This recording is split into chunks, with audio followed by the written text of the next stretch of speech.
Hi friends, ನಮಸ್ತೆ ಎಲ್ರಿಗೂ. ವಿಜಿಸ್ ಕಿಚನ್ಗೆ ಸ್ವಾಗತ. ಹೇಗಿದ್ದೀರೋ ಎಲ್ಲರೂ? ಚೆನ್ನಾಗಿದ್ದೀರಾ ಅನ್ಕೋತೀನಿ. ನಾನಿವತ್ತು ದಾಲ್ ಪಾಲಕ್ ಮಾಡ್ತಿದ್ದೀನಿ. ಅಂದರೆ ಹೆಸರುಬೇಳೆ ಮತ್ತು ಪಾಲಕ್ ಸೊಪ್ಪನ್ನ ಯೂಸ್ ಮಾಡಿಕೊಂಡು ದಾಲ್ ಪಾಲಕ್ ಸಾಂಬಾರು ಆ ಥರ ಮಾಡ್ತಿದ್ದೀನಿ. ನಿಮ್ಗೆ ಸ್ವಲ್ಪ ತಿಕ್ನೆಸ್ಸಾಗಿ ಗಟ್ಟಿಗೆ ಬೇಕು ಅಂದರೆ ಗ್ರೇವಿ ಥರ ಕೂಡ ಮಾಡ್ಕೋಬೋದು. ಪಾಲಕ್ ಸೊಪ್ಪು ಹೆಲ್ದಿ ಕೂಡ, ಇಮ್ಯುನಿಟಿ ಬಿಲ್ಡ್ ಮಾಡುತ್ತೆ ಬಾಡಿನಲ್ಲಿ. ವೀಕ್ಲಿ ಒನ್ಸ್ ತಿನ್ನೋದ್ರಿಂದ ಆರೋಗ್ಯಕ್ಕೆ ಒಳ್ಳೆಯದು, ಬಾಣಂತಿಯರು ಕೂಡ ಒಳ್ಳೆಯದು, ಹಾಲು ಜಾಸ್ತಿ ಆಗುತ್ತೆ ಅಂತ ಹೇಳ್ತಿರ್ತಾರೆ ಎಲ್ಲರೂ. ಅಂದರೆ ವಯಸ್ಸಾದವ್ರಿಗೂ ಹೇಳ್ತಾರಲ್ಲ ಆ ಥರ. ಈಗ ಇದನ್ನು ಮಾಡೋದು ಹೇಗೆ ಅಂತ ನೋಡ್ಕೊಂಬರೋಣ. ನಾನೊಂದು ಸ್ಮಾಲ್ ಕುಕ್ಕರ್ ತೊಗೊಂಡು ಅದಕ್ಕೆ ಒಂದು 100 ಗ್ರಾಮಷ್ಟು ಹೆಸರುಬೇಳೆನ ತೊಗೊಂಡು ನೀಟಾಗಿ ಒಂದು 2ರಿಂದ 3 ಸಲ ವಾಶ್ ಮಾಡಿ, ಹೆಸರುಬೇಳೆ ಬೇಕಾಗಿರೋಷ್ಟು ನೀರು, ಒಂದು ಚಿಟಿಕೆ ಅರಶಿನ ಮತ್ತು ಒಂದು ಸ್ವಲ್ಪ ಎಣ್ಣೆ, ಒಂದು 1/4 ಟೀ ಸ್ಪೂನಷ್ಟು ಎಣ್ಣೆ ಹಾಕಿ ಕುಕ್ಕರ್ ಲಿಡ್ ಕ್ಲೋಸ್ ಮಾಡಿಕೊಂಡು ಒಂದು 3ರಿಂದ 4 ವಿಸಲ್ ಕೂಗಿಸ್ಕೊತೀನಿ. ಏಕೆ ಹೆಸರುಬೇಳೆ ತುಂಬ ಚೆನ್ನಾಗಿ ಬೇಯಬೇಕು. ಹಾಗಾಗಿ ಈಗ ನೋಡಿ ಹೆಸರುಬೇಳೆ ಬೆಂದಿದೆ. ಅದಕ್ಕೆ ಸ್ವಲ್ಪ ಉಪ್ಪು ಹಾಕಿ ಸ್ವಲ್ಪ ಸ್ಮ್ಯಾಶ್ ಮಾಡ್ಕೋತೀನಿ. ನೋಡಿ ಈ ಥರ ಚೆನ್ನಾಗಿ ಸ್ಮ್ಯಾಶ್ ಆಗಬೇಕು ಹೆಸರುಬೇಳೆ. ಸ್ಮ್ಯಾಶ್ ಆದಮೇಲೆ ಅದಕ್ಕೆ ನೀರು ಮಿಕ್ಸ್ ಮಾಡ್ಕೋಬೇಕು.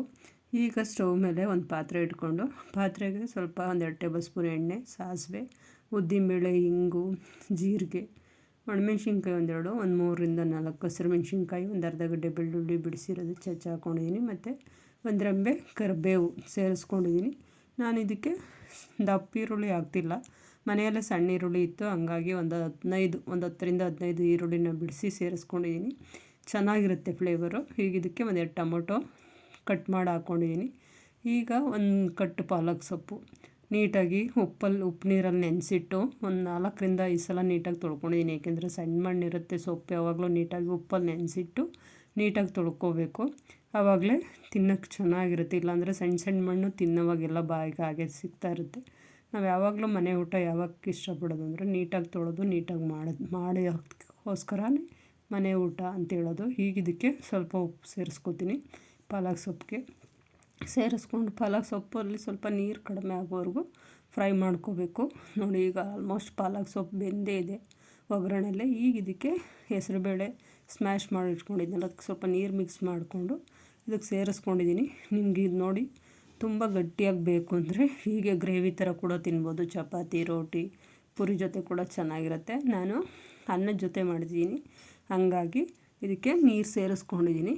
ನೀರು ನಮಗೆ ಎಷ್ಟು ತಿಕ್ನೆಸ್ ಬೇಕೋ ಅಷ್ಟು ನೋಡಿ ಸೇರಿಸ್ಕೋಬೇಕು. ಈಗ ನಾನು ಇದಕ್ಕೆ ಮನೆಯಲ್ಲೇ ಮಾಡಿರೋಂಥ ಸಾಂಬಾರು ಪುಡಿ, ಹೋಮ್-ಮೇಡ್ ಸಾಂಬಾರು ಪುಡಿ 1 ಟೇಬಲ್ ಸ್ಪೂನ್ ಸೇರಿಸ್ಕೊಂಡಿದ್ದೀನಿ.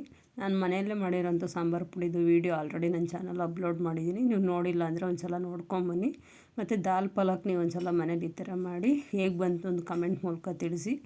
ಈಗ ಯಾರೆಲ್ಲ ನನ್ನ ಚಾನಲ್ ಸಬ್ಸ್ಕ್ರೈಬ್ ಮಾಡದೆ ನೋಡ್ಕೋತಿದ್ದೀರಿ ಅವರೆಲ್ಲ ಸಬ್ಸ್ಕ್ರೈಬ್ ಮಾಡ್ಕೊಂಡು ನೋಡಿ. ಈ ವಿಡಿಯೋಗೊಂದು ಲೈಕ್ ಕೊಡಿ, ನಿಮ್ಮ ಫ್ರೆಂಡ್ಸ್ಗೆಲ್ಲ ಶೇರ್ ಮಾಡಿ. ಹೊಸ ಈಸಿ ರೆಸಿಪೀಸ್ಗಾಗಿ ವಿಜಿಸ್ ಕಿಚನ್ನ ಸಬ್ಸ್ಕ್ರೈಬ್ ಮಾಡ್ಕೊಂಡು ಫಾಲೋ ಮಾಡೋದನ್ನು ಮರಿಬೇಡಿ. ನಿಮ್ಮ ಅನಿಸಿಕೆ, ಅಭಿಪ್ರಾಯಗಳು, ಸಲಹೆ, ಸೂಚನೆಗಳು ಏನೇ ಇದ್ದರೂ ಕಮೆಂಟ್ ಬಾಕ್ಸಲ್ಲಿ ಹಾಕಿ. ನೀವು ಒಂದು ಸಲ ಈ ಥರ ದಾಲ್ ಪಾಲಕ್ ಮಾಡಿ ಹೇಗೆ ಬಂತು ಅಂತ ಕಮೆಂಟ್ ಮೂಲಕ ತಿಳಿಸ್ತೀರಾ ಅಂದ್ಕೊಂಡಿದ್ದೀನಿ. ಹೀಗೆ ಸಪೋರ್ಟ್ ಮಾಡ್ತಾಯಿರಿ. ವಿಡಿಯೋ ಹೇಗೆ ಬಂತಿದೆ ಮತ್ತು ನಂದೇನಾರು ತಿದ್ದು ಇದ್ದರೆ ಹೇಳಿ. Thank you for watching friends.